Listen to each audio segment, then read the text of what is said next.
Happy Sunday, Lisa Salvatore here with a quick check-in for the week ahead. Got a lot going on. I'm going to do this quickly. The energy is rocking and rolling. The planets are rocking and rolling. We've officially begun our first Mercury Retrograde of 2022, Friday the 14th, Mercury station retrograde in a close alignment with Saturn. We know when Mercury goes retrograde, we are prone to miscommunications of all kinds. Technology, blunders, and mishaps, also travel delays, all fall under Mercury retrograde, as well as technology. So, little extra caution goes a really long way. Don't panic, don't freak out, don't do anything too differently. Be mindful if you're signing any important documents, especially having to do with partnerships or alliances of any kinds, because there is potential for miscommunication. So you're going to want to make sure that everyone's on the same page. Anyway, I've done a separate reading and video for the Mercury retrograde and the full moon that's coming up tomorrow, Monday the 17th, which you can find by going right to my profile. But yes, so Mercury is very much retrograde. We're starting this week off. The sun is in a close alignment with Pluto, the place of power and transformation and renewal. Now, Pluto and the sun lining up together to start this week off is very cathartic and cleansing, has the potential to be, I should say. We've been dealing with a lot of Pluto, because Venus has been retrograde and still is, and has been very close with Pluto, bringing things up from the underworld, bringing things up from the bottom of our soul, our psyche, however you want to look at that, and revealing things to us about our own nature, our own way of connection to self and to others. So it is quite possible that over these past couple of weeks, you've had some deep epiphanies or aha moments about yourself, because the sun is all about the self, and the sun is lining up with Pluto. So again, things could come up for you around this time that feel very deep, but also have the potential to be very cathartic and cleansing when we allow ourselves to go into that space. Now, Monday, the 17th, we have our full moon in Cancer, and the moon rules Cancer. Cancer is an emotional water sign, the moon is very at home in Cancer. So again, speaking of home, Cancer is the sign that rules the nest, the home, the security, the foundation.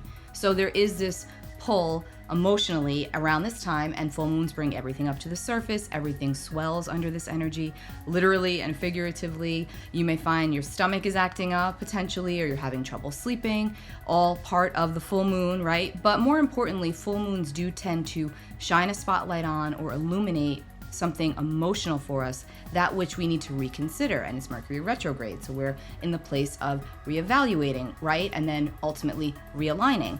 So with this full moon, just go in, reflect, see what it is that comes up for you. It's likely to feel very personal, very cathartic in a way, very cleansing, as full moons often will, and ask us to release something of, it could be something of the mind, something of the body, something of the spirit. Whatever it is for you, it's going to be personal. It may not be that much at all. It could be something on the collective scale. But at any rate, expect some epiphanies or aha moments to start this week off. And more than likely, highly emotional, extra sensitive, extra intuitive.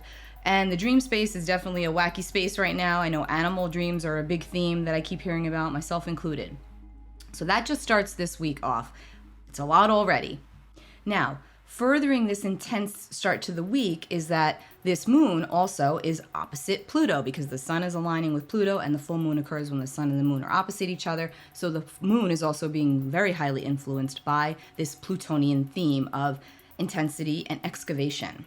Now remember, the moon is our soul, it's our inner world, so it does bring things up that often will feel quite emotional. And some are more comfortable in that space than others, which is why the full moons and all the astrology hits us all differently. So at this time, we can still feel our emotions, but not allow them to define us. So rather than ignoring them or avoiding them, let's feel them, but not allow them to dictate everything and to allow us to react emotionally. And this full moon in Cancer is also in a loose trine to Neptune in Pisces. So again, this serves to smooth things out a little bit and can bring a dreamier, intuitive element to the energy. So I think that all in all, we would be hard pressed to say that it hasn't been a transformative time, right? Of course it has, for everybody and on many different levels. And I think that this time could bring up the ways in which that's occurred, and maybe we see it in a different way. Now, on Tuesday, January 18th, Uranus will station direct. We know when the planets station, we typically feel that. There's rumbles here. Uranus is literally the planet of rumbles, right? erratic weather patterns can occur, earthquakes and volcanoes of all kinds, again, literal. And in fact, I'm recording this Sunday, the 16th, but yesterday, the 15th, I woke up to something saying that there had been a volcanic eruption in Hawaii. So, prayers for the people of Hawaii, but from the astrological standpoint, when Uranus stations one way or the other, we typically do see some sort of weather disruption, such as a volcanic eruption or a hurricane or something of significance. I'm not saying that Uranus is responsible for that, but when you track it back, you typically will see that there is always something that rumbles around a Uranus station. And so, yeah, this could also happen for you personally. So this week, as Uranus is getting ready to station direct, pay attention to anything unexpected that comes up for you. And that could be positive, of course. Unexpected help can come in for you. Unexpected opportunities can come in for you. Also, Mercury's retrograde, unexpected detours. So leaving a little wiggle room when you're traveling with all of your work, it goes a really long way about just staying more mindful of it. It doesn't mean hide under your bed. It doesn't mean don't go out. It just means be a little more mindful and a little more cautious. And that's it. Just to avoid any mishaps or blunders. Now, of course, we can't always do that, but we can be more aware. Now, the 18th, when Uranus stations direct, Uranus is going to station direct in a square, basically, to the moon in Leo, okay? So again, emotionally, that can feel a little disruptive. We're coming off of a highly sensitive full moon. We're still under this energy. So again, just watch your potential to flip out. It might be a little easier than normal under this energy. You could feel very aggravated emotionally, shaky. That's always the word I use with Uranus, shaky. I think that's the overall tone of the week ahead. It can feel a little shaky, like we're on shaky ground. Now, Uranus is also stationing in a square to Saturn, which has been not an energy we're unfamiliar with, and also Mercury. So again, watch your words, watch your thoughts, watch your actions. Mercury's retrograde. So we just want to, I'd say basically all week, not just the 18th, but pretty much the whole week. Just take it a little easy. Even when you're driving, whatever you're doing, a little more awareness. It will go a long way. Just tread lightly. And also on the 18th, we are having our nodal shift. The north node will shift into the sign of Taurus, the south node into the sign of Scorpio. This shifts our collective destiny. Themes change. Again, Scorpio is ruled by Pluto. This brings up more Pluto. Taurus is ruled by Venus, brings up more Venusian themes. Again, I have a whole nother video, very detailed about that nodal shift. You can grab that in my profile. I'm not going to get too much into that here, but that's also another shift that we have occurring this week. So we move into the themes of security and stability, also secrecy and the shadow, right? Those are the Taurus and Scorpio traits. And we're going to see all sides of that playing out, collectively, absolutely, and probably in some ways personally. And then on the 19th, the sun will enter the sign of Aquarius. It will leave Capricorn and move into Aquarius. Happy birthday to all of the Aquarian souls of the zodiac. It is your season. Now again, that sun moving into Aquarius is still very close to Pluto, so there's a depth that kicks off this Aquarius season. So you might be finding yourself thinking deeper than normal. That is totally normal under this energy. Journaling is just a huge plus at this time. Now, I also want to mention that Chiron is in Aries, and Chiron is supported by Mercury retrograde and Saturn. And so, in a way, it's like we're thinking a lot. There's a lot of mental activity under this particular retrograde, and that's not really a negative space to be, because we can really make a lot of headway that might not be external, but it certainly can be internal. But we can also find, with all of this mental energy, that we can spin out. So we want to watch that, and we want to make sure that we have our outlets in place as well, so that when it gets to be too much or it gets to be overwhelming, which this energy is promoting, that we have the ability to step outside of that and not allow it to take us down.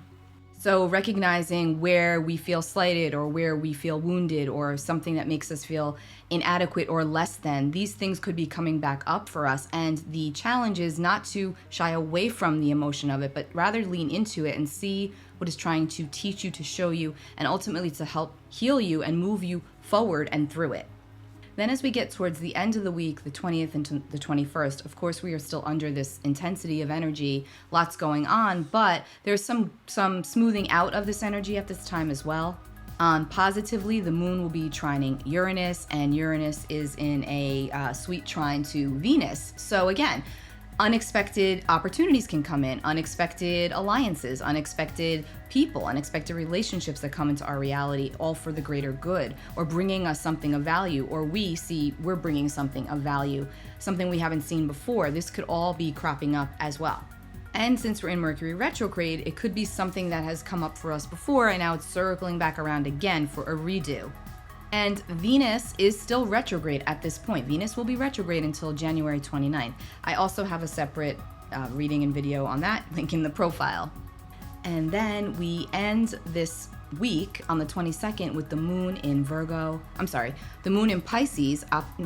The moon in Virgo opposite Neptune in Pisces. Okay, so that can bring in a sweet and dreamy element that can make us feel much more creative with what we're doing, much more spiritual, much more on a quest of healing and knowledge. The moon will also be in a trine to Pluto. So again, this brings things up of intensity, but it's a trine. So it's like we're welcoming this intensity. We're welcoming the process. We want to lean into it and see where it takes us. But we're also dealing with a square to Mars, so we want to be mindful of that as well. Mars is also getting ready to shift into Capricorn on the 24th. So again, we know when planets are getting ready to move into a different sign, we are feeling the height of their energy and the height of their power. So Mars is in the last degrees of Sagittarius, getting ready to shift into Capricorn. So he's hot, he's feisty, he's kind of wanting to fight a little bit before he departs Sagittarius. So remember that as well, that with this sweetness that comes in at the end of the week and that dreamy element to the energy, we still have to remain